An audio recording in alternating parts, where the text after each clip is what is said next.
ఇప్పుడు మనం అమరావతి రాజధాని వాసులకి గుడ్ న్యూస్ గా చెప్పుకోవాలండి. అమరావతి నిర్మాణానికి భూములు ఇచ్చినటువంటి రైతుల విషయంలో 29 గ్రామాలకు సంబంధించినటువంటి వీరందరికీ గుడ్ న్యూస్ అని చెప్పాలి. అమరావతి రాజధానితో పాటుగా అమరావతి గ్రామాలను కూడా ఒకే సమయంలో అభివృద్ధి చేసేందుకు అయితే సిఆర్డీఏ రాష్ట్ర ప్రభుత్వం కలిసి పెద్ద ఎత్తున బిగ్ ప్లానింగ్ చేస్తుందని చెప్పాలి. ఈ రాజధానిలో గాని రాజధానికి చుట్టుపక్కల ఉన్న గ్రామాల్లో గాని మౌలిక సదుపాయాలు సంబంధించి దాదాపుగా 900 కోట్ల రూపాయలను ఖర్చు పెట్టి టెండర్లను పిలవబోతా ఉన్నట్టుగా సమాచారం. సీసీ రోడ్ల నిర్మాణానికి గాని రాజధాని ప్రాంతంలో ప్రతి ఇంటికి తాగునీరు సరఫరా గాని ప్రతి ఇంటికి గ్యాస్ కు సంబంధించి గాని ఆ యొక్క పరిధిలో ఇందాక మనం చెప్పుకున్న పరిధిలో అండర్ గ్రౌండ్ డ్రైనేజ్ గాని ఆ డ్రైనేజీ ఏదైతే ఉందో దాన్ని శుభ్రపరిచేందుకు ట్రీట్మెంట్ ప్లాన్ అనేది ఇవన్నీ ఏర్పాటు చేయడం కోసం గ్రీనరీని కూడా డెవలప్ చేసేందుకు సిఆర్డీఏ కూటమి ప్రభుత్వం రెండు ఏకముఖంగా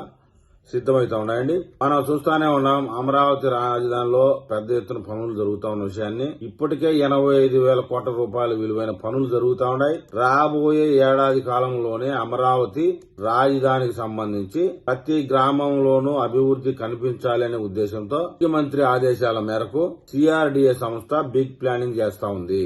ఓన్లీ రాజధాని అమరావతి మటుకే డెవలప్ అయ్యి గ్రామాలు స్లమ్ ఏరియాలుగా తయారైతే ఏం బాగుంటుందన్న ఒక ఉద్దేశంతోనే ఈ నిర్ణయం తీసుకున్నట్టు చెప్తున్నారు. అమరావతి రాజధాని నిర్మాణానికి భూములు ఇచ్చిన రైతులకు కూడా న్యాయం చేసే విధంగా ఉండాలని చంద్రబాబు నాయుడు గారు నిర్ణయం తీసుకున్నట్టు చెప్తున్నారు. గ్రామాలు కూడా అమరావతి రాజధానికి సంబంధించినంత మేర అభివృద్ధి చేయాలని నిర్ణయం తీసుకున్నారు. ప్రస్తుతం రాజధానే గాని భవిష్యత్తులో రాజధాని గ్రామాల్లో కూడా క్రియాశీలకంగా పాల్గొన్నటువంటి ఇంపార్టెంట్ ఇచ్చినటువంటి రైతులకు కూడా ఇంపార్టెంట్ ఇవ్వడమే తెలుగుదేశం కూటమి ప్రభుత్వం యొక్క ఉద్దేశం అని చెప్తా ఉన్నారు. రాష్ట్ర ప్రభుత్వం దీనికి సంబంధించినంత వరకు పెద్ద ఎత్తున నిధులైతే కేటాయించడం జరిగింది.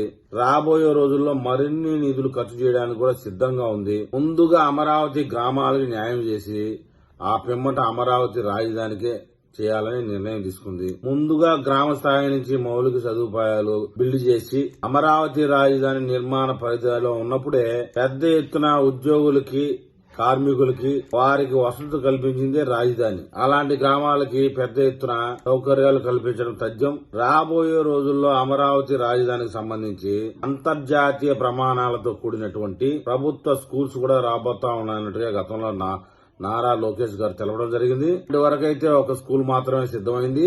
ఆ స్కూల్ ని ఆదర్శంగా తీసుకుని మరిన్ని స్కూళ్లు అంటే 5 ప్రాంతాల్లో ఇంటర్నేషనల్ స్కూల్స్ కి ఏమాత్రం తగ్గకుండా కేవలం రాజధాని రైతులు బిడ్డల కోసం మాత్రమే అక్కడికి వచ్చిన ఉద్యోగస్తుల కోసం 5 చోట్ల అంతర్జాతీయ ప్రమాణాలతో స్కూల్స్ నిర్మాణం అయితే సిద్దం చేయబోతా ఉంది. ఈ స్కూల్స్ గురించి అమరావతి గురించి మరియు అమరావతి చుట్టుపక్కల గ్రామాల గురించి మరొక అప్డేట్ వచ్చిన వెంటనే నేను మళ్ళీ ఒక వీడియో చేస్తాను. ఆ వీడియో మీకు చేరాలంటే నా ఛానల్ సబ్స్క్రైబ్ చేయండి, లైక్ చేయండి. మీరు ఏదైనా తెలపాలనుకుంటే కామెంట్ రూపంలో తెలపండి.